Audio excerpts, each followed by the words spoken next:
Hello viewers, কেমন আছেন সবাই? আশা করছি সবাই ভালো আছেন। তো একটা কমন প্রশ্ন আমি সব সময় শুনি, সেটা হচ্ছে আমার এত বয়সে আমার এই রূপের রহস্য কি? হ্যাঁ, আমার এত জেল্লাদার ত্বক, এত সুন্দর চুল। হ্যাঁ, তা আজকে কিছু টিপস আপনাদের সাথে শেয়ার করি। আমি সব সময় প্রাকৃতিক জিনিস ইউজ করার চেষ্টা করি, প্রাকৃতিক খাবার খাই, শাকসবজি, ডাল এগুলো খাই। দেখেন আমার মুখে একটুকু দাগ নাই, দেখছেন কত গ্লোয়িং। ও তুমি আসছো যে আপনি দাদার কাছে শোনেন, আমি কোনো কেমিক্যাল কিন্তু ভিডিও করতেছো? হ্যাঁ। ও তুমি তো কেমিক্যাল ইউজ করো না। শোনেন না, ও আমার বাড়ির ধরেন কলার চোখলা, পুঁই শাক, আটা, চিনি, ঘি, ময়দা সব মাখে।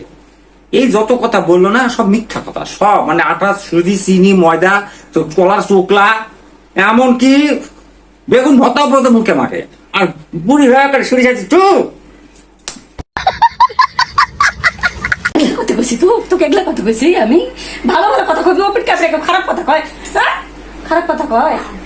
শয়তান, ভালো ভালো কথা বল। তাহলে তো বললাম আমি ভালো ভালো বললি, এগুলা এগুলা ভালো কথা। তার রূপের রস ফাঁস করে দিচ্ছি।